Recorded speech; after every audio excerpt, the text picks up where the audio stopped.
देखिए, good morning दोस्तों, आपका स्वागत है मेरे YouTube channel Adil Ahmed mathematics में। ठीक है, जैसा कि आप लोग जानते हैं कि मैंने बहुत सारे कंपटीशन के अभी जितने भी क्लासेस मेरे 22 वीडियो अपलोडेड हैं यूट्यूब पे, और सारे कंपटीशन के हिसाब से ही है। ये हम लोग का पहला प्रयास यहाँ पे ये हो रहा है कि हम लोग लोअर सेक्शन के लिए, जो लोअर बच्चे जैसे 9th-10th के बच्चे हैं जो लॉकडाउन में अभी घर पे पढ़ रहे हैं, जो नहीं पढ़ पा रहे हैं, और जिनका नया नया सेशन इस साल, जो अगले साल 10th देने वाले हैं, या जो इस साल 9th में गए हैं, उनको भी बहुत ज़्यादा दिक्कत हो रहा है, घर से बाहर नहीं निकल पा रहे हैं, तो वो उनके लिए हम लोगों ने एक फ्री ऑफ कॉस्ट, कोई पेड कोर्स नहीं है, ठीक है। और बहुत सारे यूट्यूब पे लोग पढ़ा रहे हैं तो वो भी पेड कोर्स वाला ही पढ़ा रहे हैं, उसमें से 1-2 वीडियो डाल दे रहे हैं, ठीक है। तो ये वाला जो हम लोग पढ़ाएंगे वो फ्री ऑफ कॉस्ट होगा, और हम लोग 9th और 10th का वीडियो हम लोग बना के डालेंगे 1-1 घंटे का। और क्वेरी जो भी आपका होगा, जो भी क्वेश्चन आपका फंस रहा होगा, वो एक हम लोग का टेलीग्राम चैनल है आदिल अहमद मैथमेटिक्स, इसी के नाम से है, ठीक है। आप लोग उस पर विजिट कीजिए और डालिए। और जो आपके 9th के टीचर होंगे, या मैं 10th का पढ़ाऊँगा, डालिए, मैं आपको उसका सोल्यूशन करके दूंगा। या जब हम लोग लाइव आएंगे तो आपको सूचित कर दिया जाएगा लाइव आने से पहले, ठीक है। आप लोग लाइव हम लोगों से क्वेश्चन क्वेरी कर सकते हैं। हम लोग एक संडे का सेशन रखेंगे डेडिकेटेड उसी के लिए, कि उसमें बहुत सारे क्वेश्चन आंसर किए जाएँ, ठीक है। तो मैं 10th आपको पढ़ाऊँगा, और हमारे एक साथी है ए रहमान, जो आपको 9th का चैप्टर आप लोग को बहुत अच्छे तरीके से पढ़ाएंगे, बहुत ही अच्छे डेप्थ में आप लोग को जगह पढ़ाएंगे। और बुक हम लोग प्रीफर कर रहे हैं 9th के लिए, जो भारती भवन की बुक आती है, चाहे आप एनसीईआरटी बनाते हैं, क्योंकि देखिए भारती भवन में बहुत सारे नंबर्स और क्वेश्चन ज़्यादा हैं बाकायदा एनसीईआरटी से, ठीक।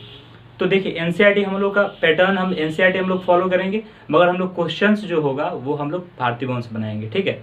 तो आप लोग अब एक आज ही इंट्रोडक्शन मिल जाए, एक नए चैप्टर का स्टार्ट करते हैं 9th का।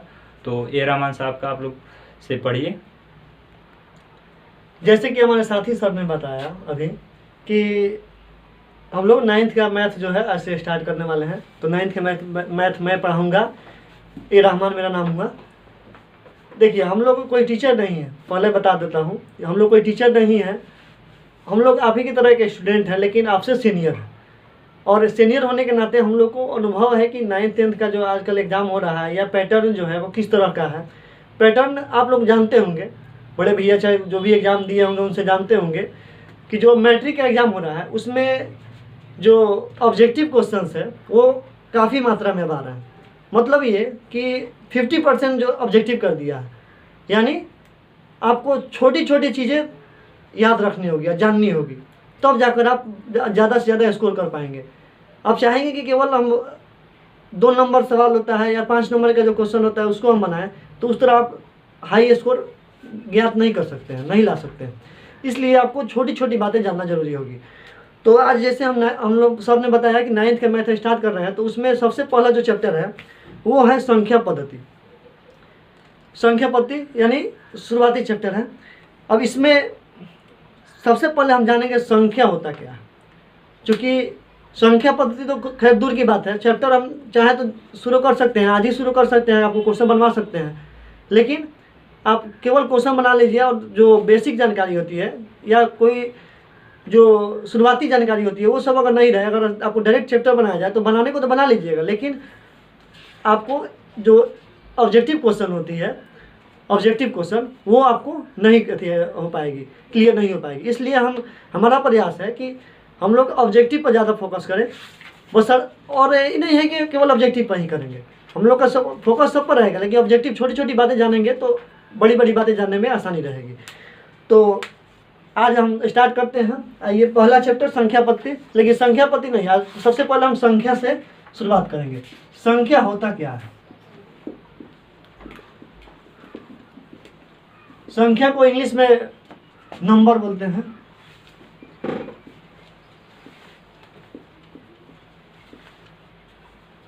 नंबर ये होता क्या है? नंबर होती क्या है? जैसे देखिए, इंग्लिश के जैसे अल्फ़ाबेट होते हैं, या यूँ कहें कि जैसे हिंदी का जो है क ख ग घ होता है, यानी सबसे छोटी इकाई, किसी भी लैंग्वेज की सबसे छोटी इकाई जो है उसका मतलब जैसे हो गया, जैसे ABCD हो गया, उसके अलावा क ख ग हो गया। उसी तरह मैथमेटिक्स का जो है सबसे छोटी इकाई संख्या बोल सकते हैं। संख्या में क्या हो गया, आप संख्या में जो भी लिखे 1 2 3 कर दें, चाहे माइनस प्लस या रूट कर, माइनस में लिखे चाहे प्लस में लिखे, कोई भी हम आप संख्या ले सकते हैं। तो ये आपका हो गया संख्या, यानी मैथ का जो स्टार्टिंग पॉइंट होता है यहीं से आपको मैथ शुरुआत होता है, संख्या। ठीक है। अब संख्या में भी संख्या को प्रकार बहुत सारे प्रकार के होते हैं, जैसे कि प्राकृत संख्या। सबसे पहले हम लोग पढ़ेंगे प्राकृत संख्या। तो देखिए डिफिनेशन लिखवाने को तो डिफिनेशन में हम लिखवा सकते हैं, लेकिन उसमें समय बहुत ज़्यादा जाएगा। और आप लोग शुरू से ही पहले दूसरे क्लास से अगर देखें तो ये सब बातें सुनते आ रहे हैं, लेकिन हम इसको फिर से एक बार रिवाइज करवा देते हैं। जैसे संख्या में एक संख्या होती है प्राकृत संख्या। प्राकृत संख्या है क्या?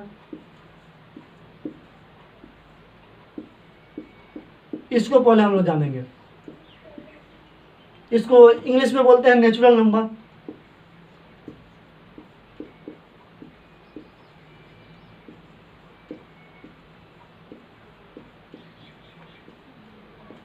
इसको अगर डिनोट्स करना हो यानी छोटे संकेताक्षर में लिखना हो तो इसको हम लोग एन से डिनोट्स करते हैं, बड़े कैपिटल एन। प्राकृत संख्या डिनोट्स करते हैं हम लोग कैपिटल एन से, यानी इसको अगर हम लोग कहीं अगर बड़ा एन देखें तो हम लोग समझ सकते हैं कि ये प्राकृत संख्या को डिनोट्स करता है। ठीक है। अब जो है प्राकृत संख्या है क्या? तो प्राकृत संख्या आप लोग शुरू से ही जानते पढ़ते आए होंगे। गिनती की जो संख्या होता है उसको प्राकृत संख्या कहते हैं। मतलब 1 2 3 4 5 6 यहाँ से लेकर अनंत तक या इनफाइनाइट जिसको इंग्लिश में बोलते हैं, जहाँ तक मन करे वहाँ तक लिखें। लेकिन स्टार्टिंग जो होता है, स्टार्टिंग मेन उसका होता है, स्टार्टिंग 1 से होता है। प्राकृत संख्या 1 से स्टार्ट होता है। अब यहाँ पर एक क्वेश्चन भी बन सकता है कि सबसे छोटी प्राकृत संख्या क्या होता है? तो 1 होता है। सिंपली आप देख सकते हैं, क्योंकि प्राकृत संख्या का जो स्टार्टिंग पॉइंट होता है वो 1 होता है। 1 से शुरू होता है, 1 से लेकर आप जहाँ तक चाहें वहाँ तक लिख सकते हैं। ये हो गया आपका प्राकृत संख्या। अब आते हैं दूसरे टर्म से हम लोग का पूर्ण संख्या क्या है।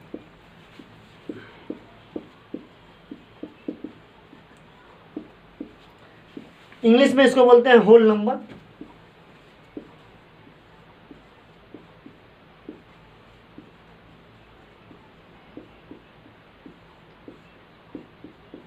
इसको डिनोट्स करते हैं W से, कैपिटल W, यानी पूर्ण संख्या हो गया।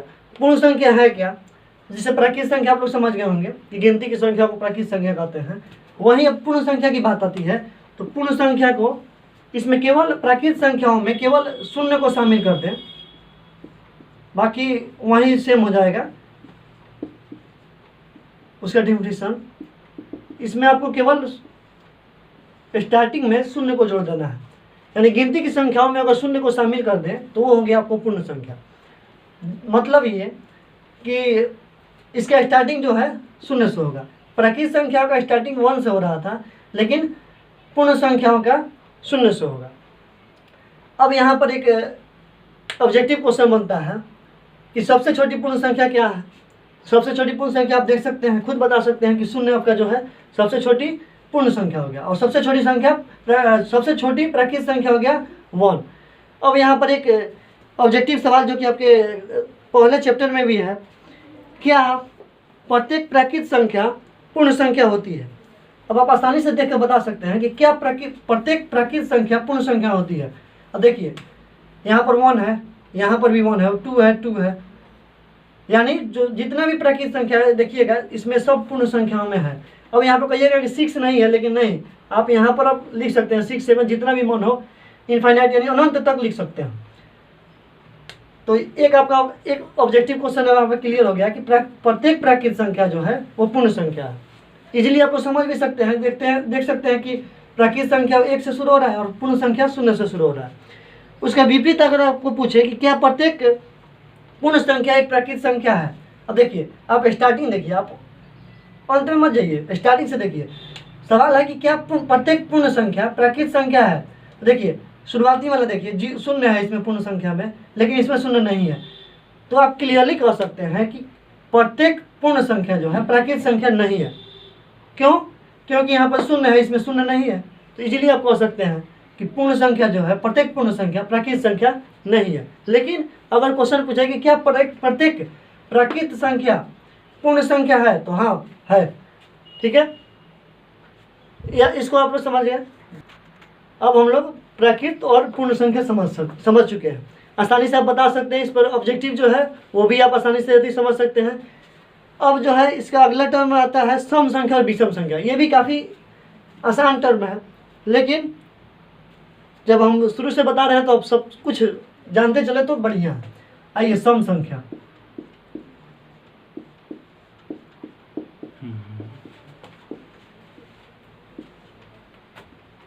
इसको इंग्लिश में बोलते हैं हम लोग इवन नंबर, ठीक है।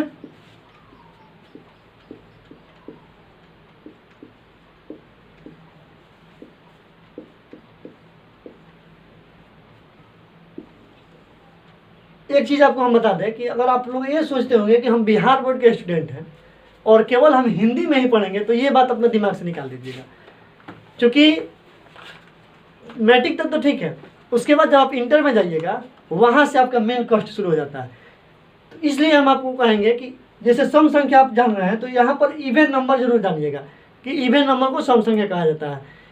इसको याद भी कर लीजिएगा, छोटा छोटा इंग्लिश है, इसको याद भी करते चलिएगा। इसलिए कि आपको इंटर में जब जाइएगा तब आपको कोई बोले कि इवन नंबर क्या होता है, तो हम आपको बता रहे थे कि जैसे आप मैट्रिक तक तो ठीक है, आप चाहिएगा तो हिंदी मीडियम में पढ़ सकते हैं आसानी से, लेकिन जब इंटर में आप जाइएगा तो वहाँ से आपको दिक्कत आने शुरू हो जाएंगे। क्योंकि इंटर में आपको जाइएगा तो सबसे पहले तो आप लोग को टीचर लोग जो है वो बताएंगे, बोलेंगे सबसे शुरू में जाते आपको बोलेंगे कि इवन नंबर। अब आप लगिएगा थी होने, इसलिए आपको हम आपके सुविधा के लिए हम बता रहे हैं कि इंग्लिश में भी आप कम से कम जान लीजिएगा कि संख्या होता क्या है, ठीक है।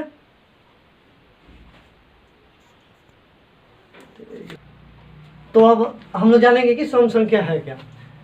सम संख्या वह संख्या, परिभाषा हम लोग बोल देते हैं, वह संख्या जो कि दो से पूर्ण विभाजित हो जाए।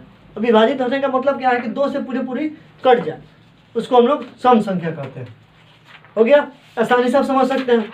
अब सम संख्या होता का एग्जाम्पल क्या हो सकता है, तो 2, 4, 6, 8, 10, ये सब आपको सम संख्या हो गया, यहाँ से इनफाइनाइट तक, ठीक है। अब फिर यहाँ पर सवाल एक बनता है, अब इसके आधारित पर क्या आपको ऑब्जेक्टिव बन सकता है कि सबसे छोटी सम संख्या क्या होता है। ये अक्सर आपको सवाल आएगा, चाहे देखने को मिलेगा, कोई भी पूछ सकता है आपसे। सबसे छोटी सम संख्या भी आप आसानी से समझ सकते हैं कि सबसे छोटी सम संख्या 2 है। क्यों?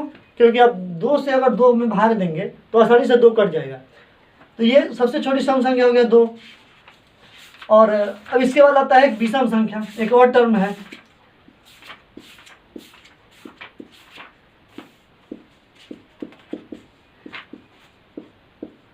इसको इंग्लिश में बोलते हैं ऑड नंबर।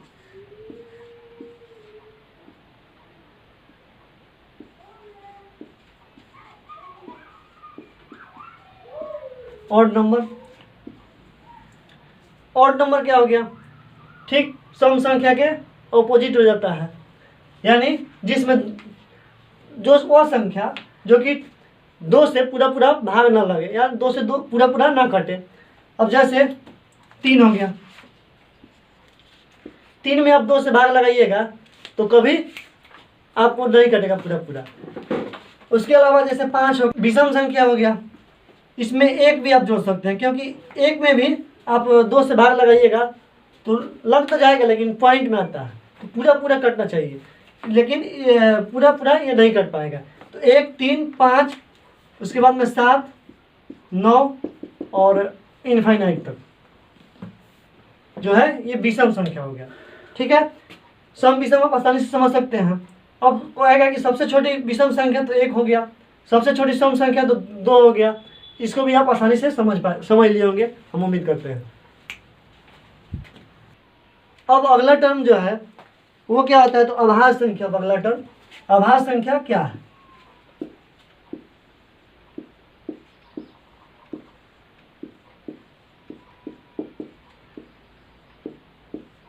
अभाज्य संख्या इसको इंग्लिश में हम लोग बोलते हैं प्राइम नंबर।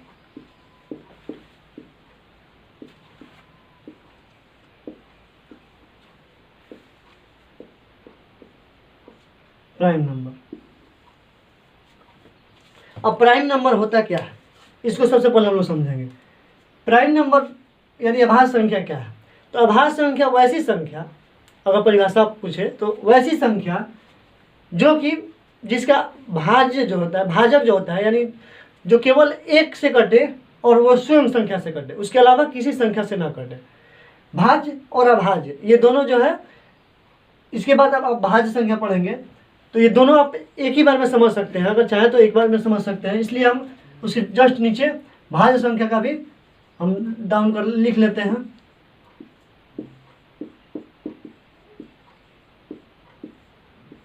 इसका इंग्लिश नेम होता है कंपोजिट नंबर।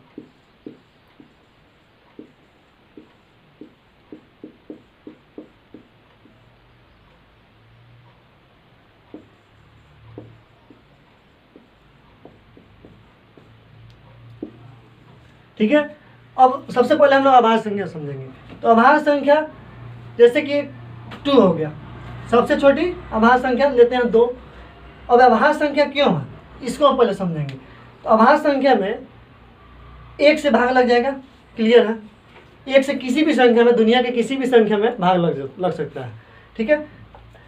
अब इसके अलावा देखेंगे कि इसमें किससे भाग लग सकता है, तो केवल 1 2 से ही कट सकता है। तो यही परिभाषा यही कहता है कि वैसी संख्या जिसमें केवल एक और स्वयं संख्या से ही भाग लगे, जैसे 2 हो गया, ये आपको क्या हो गया, अभाज्य संख्या हो गया। उसके अलावा 3, तो 3 जैसे, अब 3 में किससे किससे भाग लगेगा, तो 1 से लगेगा और उसके अलावा 3 से लगेगा, तो ये भी आपका अभाज्य संख्या हो गया। वहीं अगर भाज्य संख्या की बात की जाए, इसको हम इसलिए आप एक साथ समझा रहे हैं कि ज़्यादा आपको समझ में आए। अब भाज्य संख्या कैसे हो गया, क्या होगा, जैसे कि 3 के बाद अब 4 आता है, तो 4 में अब देखिएगा कि किस किस संख्या से भाग लगता है। तो 4 में 1 से भाग लग जाएगा सबसे पहले, ठीक है। उसके बाद में देखिएगा तो 2 से भी भाग लग जाएगा, 2 दूनी 4, उसके बाद 4 से लग सकता है। अब इसका जो है 3 संख्याओं से कर सकता है, स्वयं और उसके अलावा 1, इसके बाद भी एक और संख्या 2 से कर सकता है। इसको गुणनखंड भी बोला जाता है, यानी 3 को संख्या से इसमें भाग लग सकता है। तो ये आपको भाज्य संख्या हो जाएगा। इसको आप आसानी से समझ लिए कि जो संख्या केवल 1 और उससे भाग लगे वो अभाज्य संख्या हो गया, और जो जिस संख्या में एक और स्वयं को छोड़कर और अन्य किसी संख्या से भाग लग जाए वो संख्या हो गया आपको भाज्य संख्या, ठीक है। अब जैसे 4 हो गया, 4 के बाद में भाज्य संख्या में क्या आ जाएगा, 4 के बाद हो जाएगा 6, 6 के बाद किस संख्या में और भाग लग सकता है, तो 8 हो गया। 8 के बाद में अब देखिए, अब जैसे फिर अभाज्य संख्या पे आते हैं, 2 के बाद 3 हो गया, 3 के बाद 4 तो भाज्य संख्या है क्योंकि इसमें 3, इसके 3 गुणनखंड हो सकते हैं। इसके बाद में 3 के बाद क्या आता है, 5, 5 हमारा अभाज्य संख्या। इसमें क्यों, क्योंकि इसमें केवल 1 और 5 से भाग लगेगा, उसके अलावा और किसी संख्या से भाग नहीं लगेगा, इसलिए ये 5 अभाज्य संख्या हो गया। उसके बाद 6, तो 6 हम लिख चुके हैं अभाज्य संख्या में, इसको आसानी से समझ सकते हैं आप। 1 से इसमें भाग लग जाएगा, 2 से लग जाएगा, 3 से लग जाएगा और 6 से लग जाएगा। तो जिस संख्या में केवल उससे और उसके अलावा 1 से भाग लगे वो अभाज्य संख्या हो गया, और जिस संख्या में 1 और स्वयं के अलावा और अन्य किसी संख्या से भाग लग जाए वो आपका भाज्य संख्या हो गया, ठीक है। ये भी इनफाइनाइट तक जा सकता है क्योंकि ये सब संख्या है, तो संख्या का कोई जो है निश्चित अभी नहीं है। इसको जहाँ तक आप चाहें तो लिख सकते हैं। 3 हो गया, 5 हो गया, 5 के बाद में 7 लिख सकते हैं, 7 के बाद 9 हो जाएगा, 9 नहीं सॉरी माफ़ कीजिएगा, 9 आपको भाज्य संख्या हो जाएगा। 7 के बाद में 11 हो जाता है, 11 के बाद 13, 13 के बाद 17, 19। इस तरह से आपको मेन समझना है, क्योंकि यहाँ पर परिभाषा आप लिखिएगा और चाहिएगा कि यदि करें। अब आसानी से आप भाज्य और अभाज्य समझ गए होंगे, हम उम्मीद करते हैं, क्योंकि सिंपली है, जिसमें 2 को केवल 1 और शून्य से लगे वो अभाज्य, और जिसमें 1 2 के अलावा और अन्य किसी संख्या से लगे तो भाज्य हो गया। अब यहाँ पर सवाल आता है सबसे छोटी अभाज्य संख्या तो 2, सबसे छोटी सम अभाज्य संख्या तो 2, सबसे छोटी विषम अभाज्य संख्या तो वो 3 हो गया आपको, और सबसे छोटी भाज्य संख्या यहाँ पर आप आसानी से इसको दिमाग में रखिएगा, क्योंकि बराबर इसमें बच्चा लोग गलती कर देता है। तो सबसे छोटी भाज्य संख्या देखिए 4 से स्टार्ट हो रहा है, यानी सबसे छोटी भाज्य संख्या जो होता है 4 होता है, बशर्ते नहीं कि 2। अक्सर आप बच्चे से पूछिएगा तो वो 2 बताएगा, लेकिन नहीं, सबसे छोटी भाज्य संख्या 4 होता है। बस इस वीडियो में आज के लिए बस इतना ही। कल से हम लोग और यहाँ से आगे के वीडियो Like, यहाँ का subscribe, आगे का टर्म हम लोग बताएंगे। तो यहाँ आज के लिए बस इतना ही, और आप लोग ज़रूर कमेंट करके हम लोग को बताइएगा कि हम लोग का जो प्रयास है क्या कारगर है कि नहीं, क्या हम लोग को यदि करना चाहिए कि नहीं, आप लोग को अच्छा लग रहा है कि नहीं, इसको कमेंट करके आप लोग ज़रूर बताइए। जी हाँ, कमेंट कीजिए, और उसके अलावा अगर आपको पसंद है तो लाइक भी कीजिए, उसके अलावा शेयर कीजिए। अगर आपके और साथी दोस्त हैं जो कि 9th में हैं तो शेयर कीजिए, और सब साथ ही चैनल को सब्सक्राइब भी कीजिए। अगर आप कर लिए हैं तो फिर से सब्सक्राइब ना कीजिएगा, नहीं तो अनसब्सक्राइब हो जाता है। ठीक है, धन्यवाद।